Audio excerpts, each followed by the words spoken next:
I want to start off by giving all praises to Yahweh, Ba'ashem, Yahweh Shah, Ba'ashem, Barakah Kadesh, double honors to the elders and apostles of Great Millstone that taught me this truth. Alright, I just wanted to do something about the 12 tribes chart. Because when I first came into the truth, this was a subject that almost tripped me up, okay?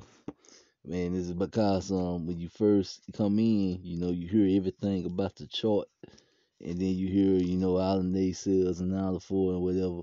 So let me just go through a few of it, and let me start off by talking about the table of nations a little bit. All right, this is found in Genesis, the 10th chapter.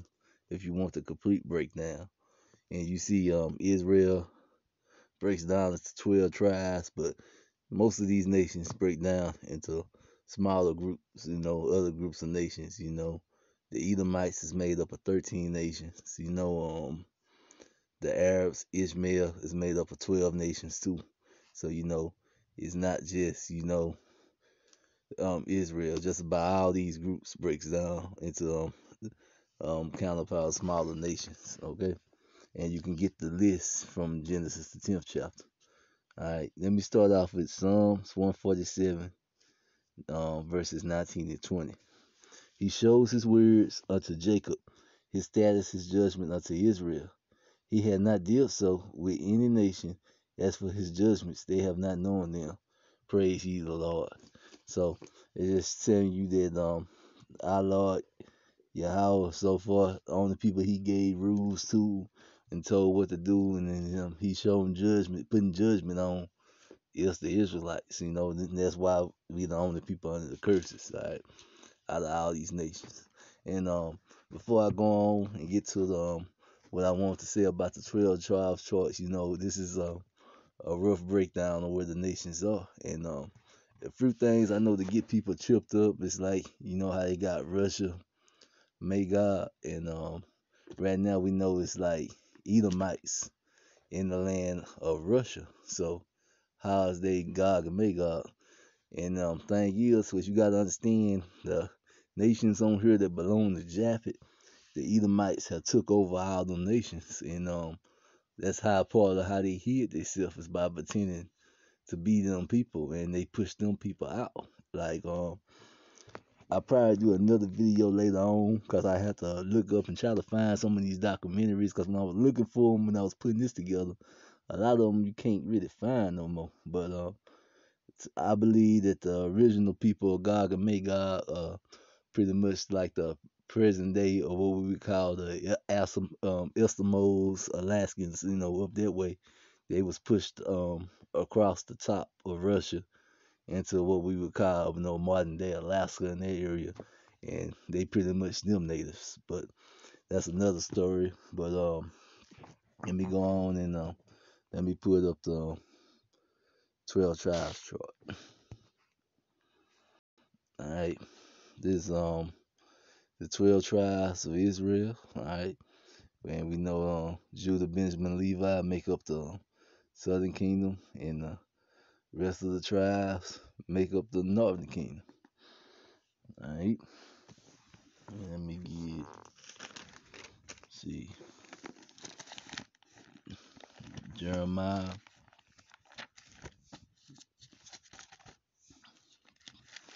50 and 30. All right, 50 and 33. Thus said the Lord of hosts, the children of Israel and the children of Judah were oppressed together. All that took them captives held them fast, and they refused to let them go. All right, so it was telling you that Israel and Judah were gonna be oppressed together. So pretty much it's the same place, which is the Americas. This is the only land where Israel and Judah has been oppressed together. All right, so all they took them captives, hold them fast, and refused to let them go. All right, when people speak against the chart, one of the scriptures they like to go to is Isaiah 11 and 11. All right,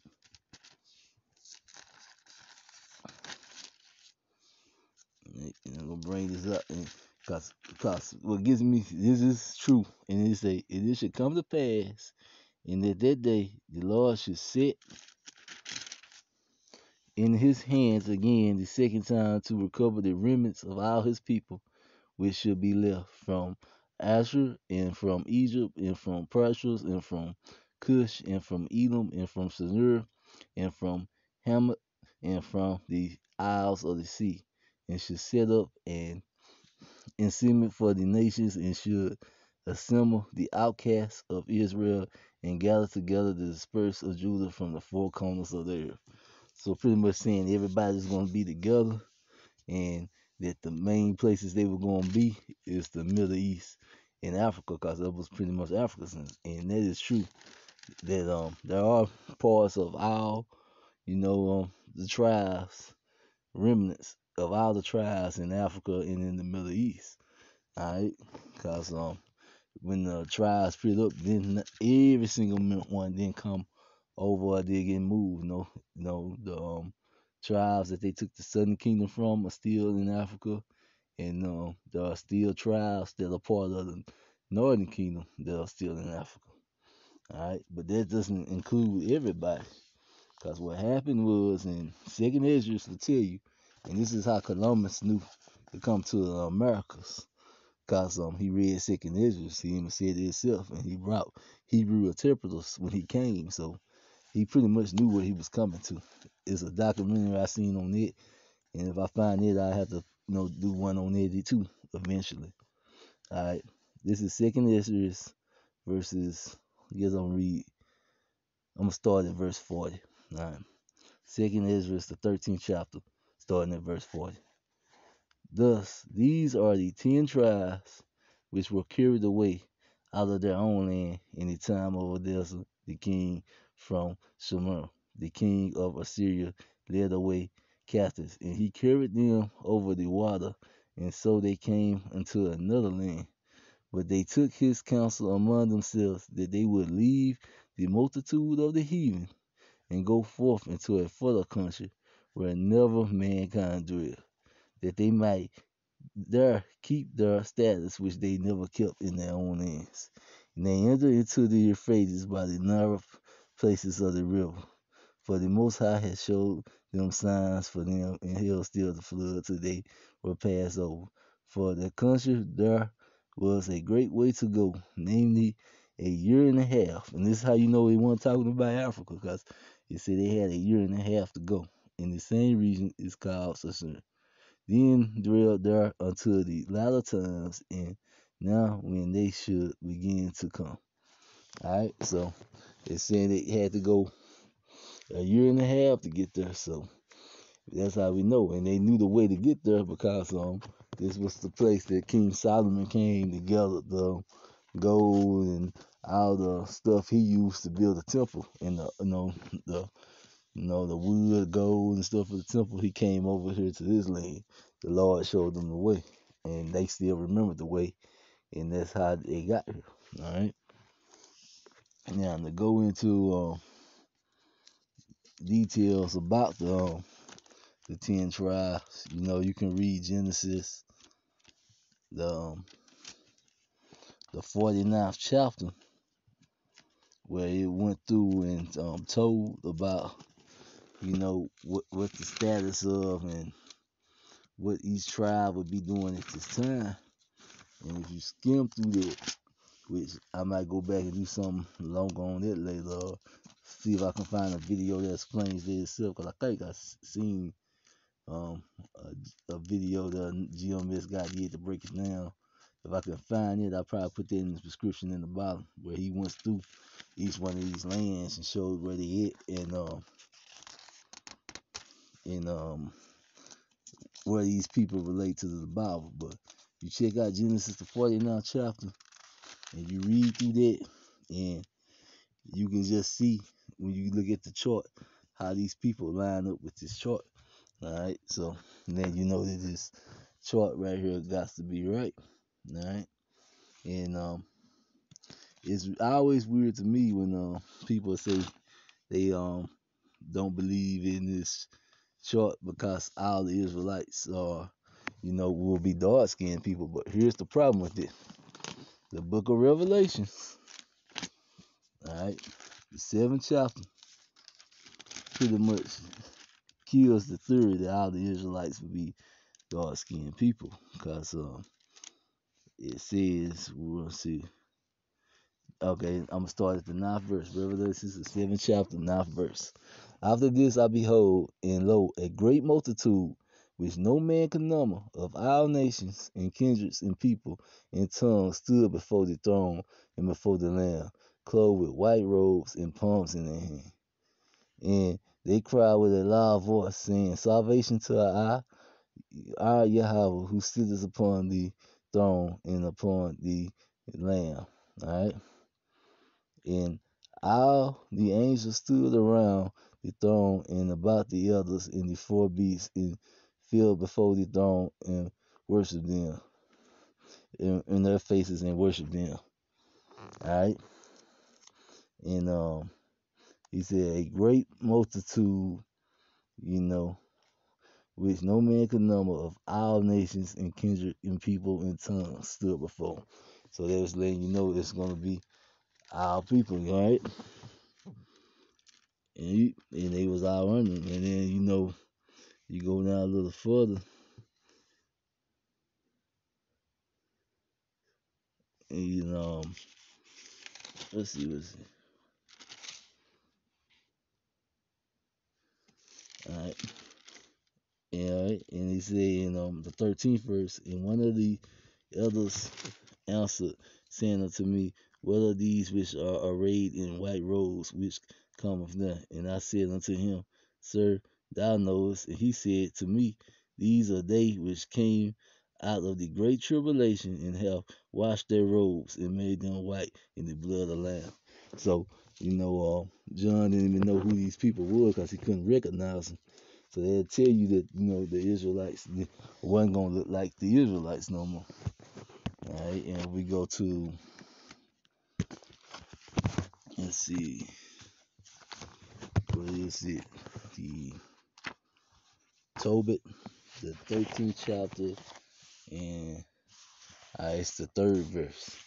Confess him before the Gentiles, ye children of Israel, for he has scattered us among them. So pretty much that the Israelites were going to be scattered among the Gentiles, and like you say, into all nations. Okay, and it is evidence. Now, what those people are about the chart, and what I know a lot of people hate to have to admit, but it is and then you can see it's even more evidence in the Northern Kingdom. See, the chart is right, but when it comes to the Northern Kingdom, all right, the Northern Kingdom women were raped greatly by the Edomites when they came over and conquered this land. And before they got here, the majority of Latin America was dark-skinned people. And that's something people don't know or don't get because how they look now. But they began out, they was all mostly just dark-skinned people. And when Edomites came over here and started raping their women, and they took lots of their women, to themselves, and they had like I got like 4 to 12 women each Edomite, and they would just change the skin tone so much so, because it changed a little bit when they was in the Syria captivity, but it changed even more over here when the Europeans came over here and raped all the women and pretty much began to change all the colors of the people. All right, and that created terror. Okay, and then the Latin America, it's the one documentary I watched, especially on Argentina, and I was really wish I could find them because it was a really good one. But it showed that how Latin America, even after that was over with, went through a process they called whitening, where they only invited Europeans in. And what that did was change their race even more and put even more tariffs into the Northern Kingdom. All right. So even though this chart is right, and these people are, Israelites, they have a lot of terror sold into them. All right, it was a lot of rape, extremely amount of rape. So it's pretty much it's to the point now where it's at least got to be like about 50-50 when it come down. But here's the thing: you cannot look at one and tell who's who. All right, that's why in Matthew the 13th chapter you got this is the 24th to the 30th verse, Matthew the 13th chapter. In another parable put he in for unto them, saying, the kingdom of heaven is unlike to a man which sowed good seed in his field. But while the man slept, his enemies came and sowed tares among the wheat and went his way. But when the blades were swung up and brought forth fruit, then appeared the tares also. So the servant of the householder came and said unto him, Sir, does not thou sow good seed in thy field? From where then have its tares? And he said unto them, an enemy had done this. The servant said, which when they came over here and raped all the women, the Edomites came over here and raped all the enemy women. They were the enemy, and they was putting tares up into our nation. Then the servant said unto him, Wilt thou then that we go and gather them up? But he said, Nay, lest we gather up the tares, ye root up also the wheat with them. So, if you try to separate them right now, you're gonna get the good and the bad. All right. So that's why you ain't, that's why the Lord ain't doing it yet. All right. They both grow together until the harvest. And in the time of the harvest, I will say to the reaper, gather ye together first the tares and bind them in bundles to burn them, but together the wheat into my barn. So pretty much what that is saying, um, the angels is gonna figure out, who the Israelites are among them, and who the Israelites are, and who the Edomites are among them, because they are a mixture, and there are a lot of tares, and they all are going together. And the only thing we can do when it comes to trying to determine it is go over to Romans 8. I think that's what I want. Romans 8, 16. The Spirit itself bears witness with our spirit that we are the children of Yahweh. So only thing we can do to determine who's who is try the Spirit. So yes, the 12 tribes chart is right. Yes, these people are Israelites. That's why they had so many Israelite customs, and it's like a fruit. I mean, you look through their society, their customs, all of them are, it's a bunch. It's a bunch of similarities, and that's why things are the way they are. All right, and let's see what else. And yeah, and like I said, and that's why they look a little different and stuff. And we know that Native Americans look even more different than so, and because they mix not only with just Europeans, they mix with the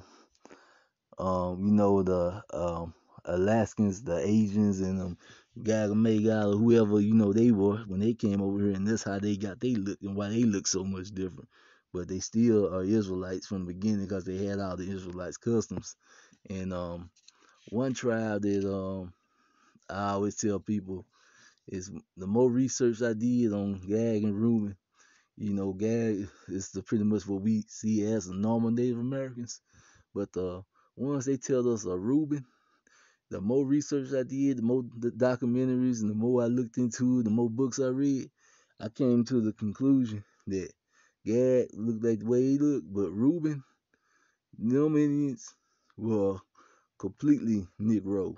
And what they did was they just took Reuben and just mixed them in with the rest of Judah and put them on plantations and made them into just slaves just like us.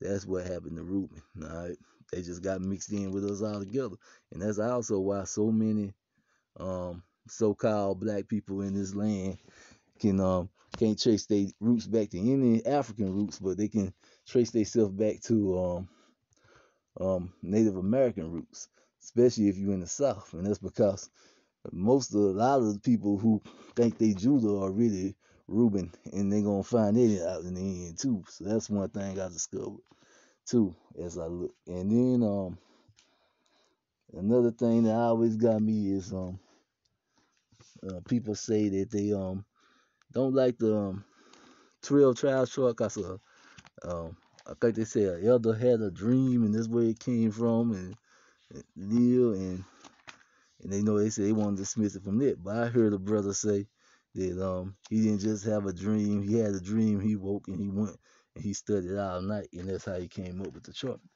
But the thing that always got me, even if it was just in a dream, what did the Lord say in Numbers, the 12th chapter, 6th verse? All right, and he said, "Hear now my words. If there be a prophet among you, I, the Lord, will make myself known unto him in a vision and will speak unto him in a dream."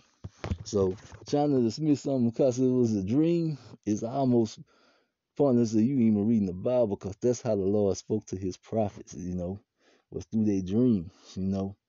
Joseph and Daniel became great men from interpreting dreams and telling you what dreams was going to be. You know what I'm saying? All the Daniel and all that good prophecy we get out of the book of Daniel came mainly from Daniel having dreams and awakening out of sleep and stuff like that. That's how the Lord spoke to him. You look at Second Ezra, he it was eating herbs and had a vision. You know, that's how we get the book Second Ezra. It's got all that end time prophecy in it too. These books came from dreams. So to dismiss something because of a dream, to me, is just beyond crazy to begin with.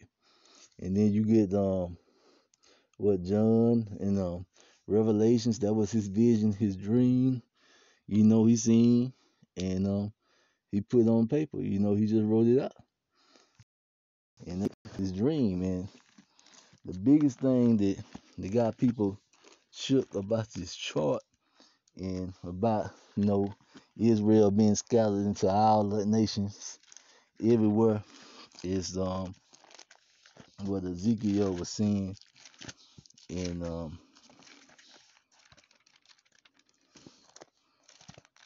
let's see,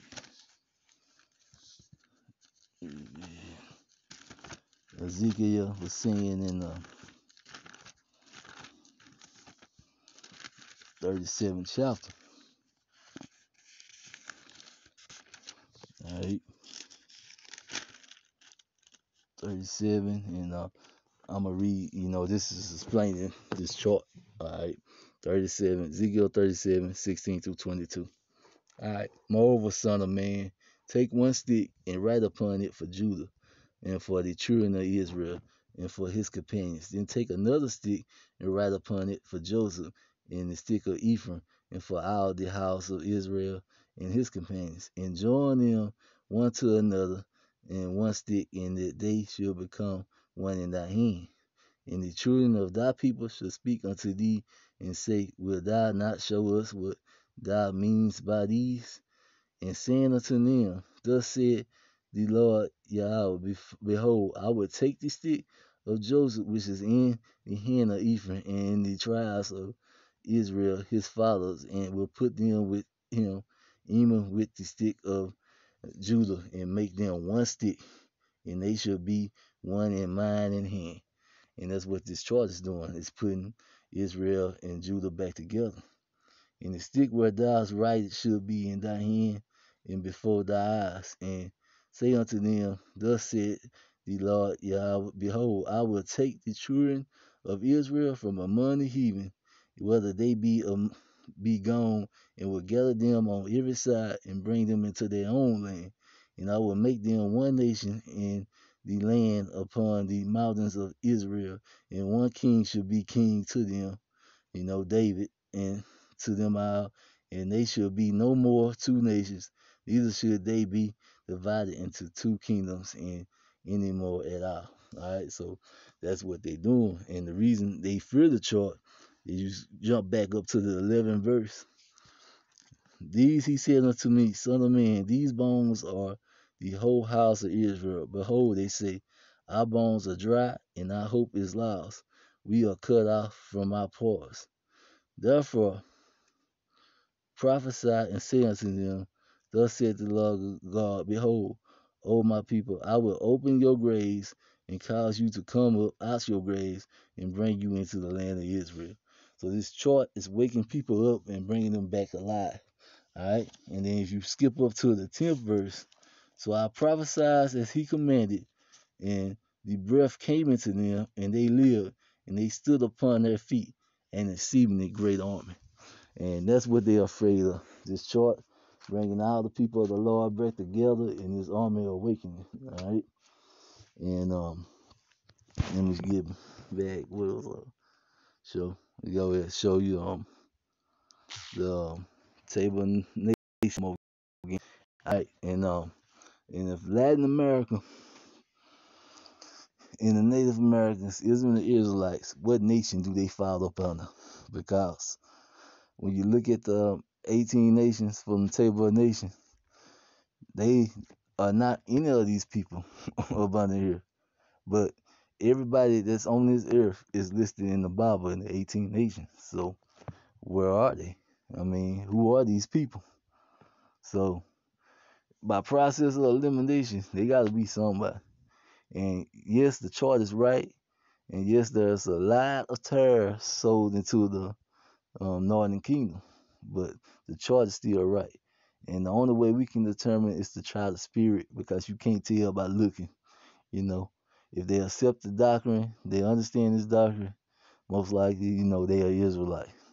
If they reject the doctrine, then, most likely they are Edomite, which, a lot of them reject it for the Catholic, because that's what I think their biggest religion is down there. And the ones that keep rejecting the truth for the Catholic Church, they Edomites. The ones that accept the doctrine, they Israelites. So that's was where I came from when I studied different things. And like I said, I would try to do something a little more detailed. I'm not sure how long that would run. And try to show some of these documentaries and books and things I read and came across that helped me, form this conclusion. And just do a more detailed lesson sooner or later. Just give me a little time to put something together, and I'll see what I can get back with y'all with. Shalom.